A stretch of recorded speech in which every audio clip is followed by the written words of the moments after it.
নমস্কার, সবাই কেমন আছেন? আশা করি আপনারা সবাই খুব ভালো আছেন।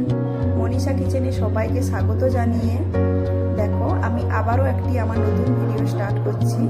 আজ আমি আপনাদের সাথে শেয়ার করব মাশরুম মশলা। দেখো মাশরুম মশলা বানানোর জন্য আমার লাগবে মাশরুম। আমি 300 গ্রাম মাশরুম নিয়েছি। এখানে মাশরুমগুলোকে এইভাবে কেটে কেটে নিয়েছি ডুমো ডুমো করে। আর লাগবে মাশরুমটা বানানোর জন্য আমার একটা বড় সাইজের টমেটো কুচি, একটা বড় সাইজের পেঁয়াজ কুচনো পেঁয়াজ, আর দুটো কাঁচা লঙ্কা, এইগুলো লাগবে।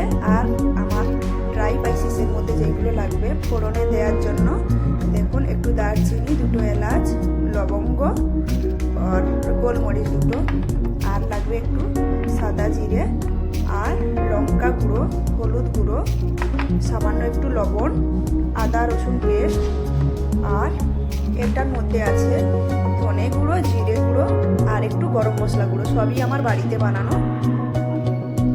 তাহলে এবারে আমার কড়াইটা দেখো গরম হয়ে গেছে। কড়াইয়ের মধ্যে অয়েল দিয়ে দেবো, সাদা অয়েল। দেখুন সাদা তেলটা দিয়ে দিয়েছি। কড়াই আমার গরম হয়ে গেছে। এবারে আমি এই কেটে রাখা মাশরুমগুলো হালকা ফ্রাই করে নেব।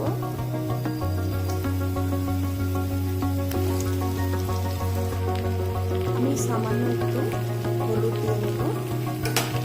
এই মুহূর্তে লবণ দেব না, কারণ লবণ দিলে মাশরুম থেকে প্রচণ্ড পরিমাণে জল বেরিয়ে যায়। আমি হলুদ দিয়ে মাশরুমটাকে খুব ভালো করে ফ্রাই করে নেব। হাই ফ্লেমে দিয়ে মাশরুম ফ্রাই করবে, না হলে প্রচণ্ড পরিমাণে জল বেরিয়ে। গ্যাসের ফ্লেমটা বাড়িয়ে দিলাম। দেখুন আমার ফ্রাই কিন্তু হয়ে গেছে মাশরুমটা। এবার মাশরুমটা তুলে নেব। আপনারা ঠিক এইভাবে ফ্রাই করবেন মাশরুমটা। দেখুন আমি মাশরুমটা তুলে নিয়েছি এবং ওই কড়াইয়ের মধ্যে আবার বেশ কিছুটা সাদা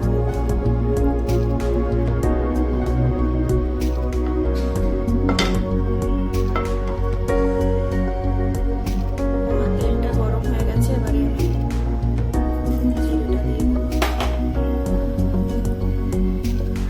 এবারে দুটো এলাচ আর দারচিনি আর এই যে গরম মশলা, গোটা গরম মশলাটাও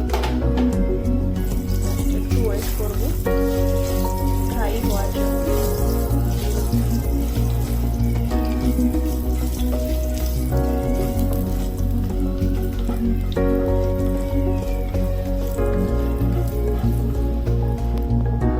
জাস্ট দুটো কাঁচা লঙ্কা দিয়ে দেবো।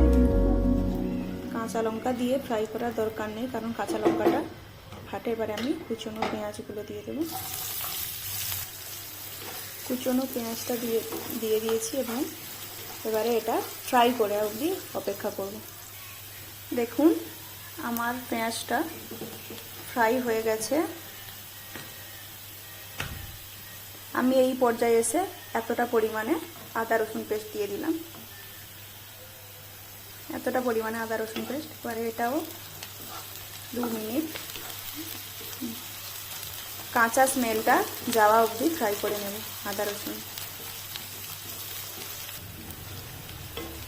আমার কিন্তু আদা রসুনটাও ফ্রাই করা হয়ে গেছে। এবারে আমি কুচনো টমেটোগুলো দিয়ে দেব। টমেটোগুলো দিয়ে এর উপর খুব সামান্য একটু লবণ দিয়ে দেব, যাতে টমেটোগুলো তাড়াতাড়ি গলে যায়।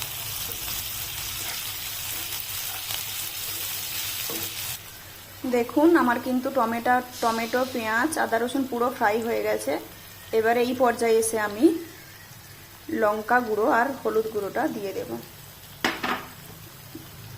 তারপর আমার বাড়ির ধনে গুঁড়ো, জিরে গুঁড়ো আর গরম মশলা গুঁড়ো, এগুলো আমি বাড়িতেই বানিয়েছি, এইগুলো দিয়ে দেব।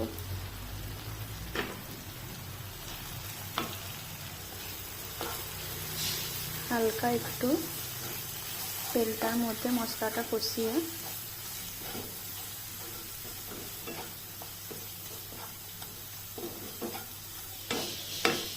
খুব সামান্য পরিমাণে জল দিয়ে দেব।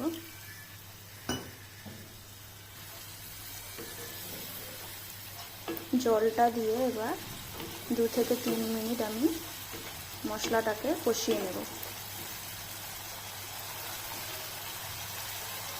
তেল ছেড়ে আসার অবধি মশলা থেকে আমি অপেক্ষা করব। দেখুন আমার কিন্তু মশলাটা কষানো হয়ে গেছে এবং ওপর থেকে তেলটাও দেখো, তেলটাও রিলিজ করে দিয়েছে। এবার ভেজে রাখা মাশরুমগুলোকে আমি দিয়ে দেব।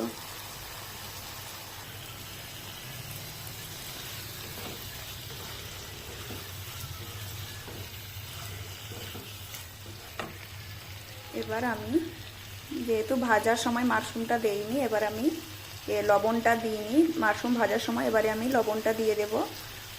না হলে মাশরুমগুলোর মধ্যে পুরো লবণটাই দিয়ে দিলাম, নাহলে আমার মাশরুমটার মধ্যে লবণ যাবে না। এবার দেখো আমি ঠিক 2 থেকে 3 মিনিট মাশরুমটা মশলাটা একসাথে কষিয়ে নেব এবং ঢাকনা দিয়ে দেব। দেখো আমি ঢাকনাটা সরিয়ে আরও একবার একটু নাড়িয়ে দেব। আমি আবারও একটু ঢাকনা দিয়ে দেব। আমি ঢাকনাটা সরিয়ে দেখো আমার তেলটা পুরো রিলিজ করে গেছে, আর দেখতে পাচ্ছ কতটা টেম্পটিং হয়েছে। তাহলে খেতে কতটা ভালো হবে আপনারা ভাবুন। যারা মাংস খেতে পছন্দ করেন না তারা এইভাবে মাশরুম বানিয়ে খাবেন, মাংসর সাথে হার মানিয়ে দেবে। আমি এবার খুব অল্প পরিমাণে একটু জল দিয়ে দেব, গরম জল। মাশরুমে কিন্তু বেশি জল দেবে না, মাশরুম থেকে যেহেতু জল বেরোয়, বেশি জল দিলে টেস্টটা এতটা ভালো হবে না। ঠিক অল্প, এই আমি যেমন দিয়েছি দেখো এইটুকুরা জল দেবে। এবং আমি আরেকটু ঢাকনা দিয়ে দেব আর 2-3 মিনিট ফোটার জন্য অপেক্ষা করব। দেখি চলো আমার 3 মিনিট হয়ে গেছে, আমি এবারে ঢাকনাটা খুলে দেখো আমার কিন্তু মাশরুমটা একদম রেডি হয়ে গেছে সার্ভ করবার জন্য। দেখো ধার দিয়ে তেল অয়েলও রিলিজ করে দিয়েছে। আমি দেখো গ্যাসের ফ্লেমটা বন্ধ করে দিচ্ছি। আমার কিন্তু রেসিপিটা একদম কমপ্লিট হয়ে গেছে। যদি আপনাদের আমার এই রেসিপিটা ভালো লেগে থাকে তাহলে আমার চ্যানেলটিকে লাইক, শেয়ার, কমেন্ট, সাবস্ক্রাইব করতে ভুলবে না। Thank you friends.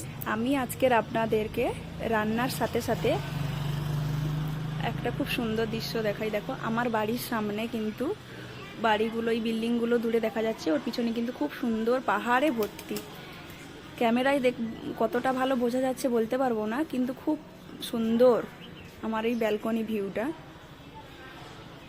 দেখুন খুব সুন্দর, চারিদিকে পাহাড়ে ঘেরা, মেঘে ঢেকে গেছে তাই এতটা ভালো বোঝা যাচ্ছে না, কিন্তু পাহাড়েই ঘেরা। আর আমার বাড়ির সামনে পাশে এই যে দেখো একটা রাস্তা আছে, পার্ক আছে বাচ্চাদের খেলার, যেখানে আমি আমার ছেলেকে ডেলি নিয়ে যাই। দেখুন আমার বাড়ি 2 সাইডেই রাস্তা। আর এটা আমার ব্যালকনি, ব্যালকনিতে দেখো একটা তুলসী গাছ আছে।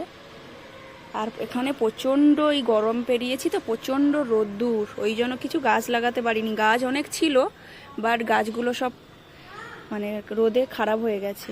আর আমাদের এখানে একটা নতুন মন্দিরও হয়েছে, ওটাই এই মন্দিরটাতে পুজো হচ্ছে।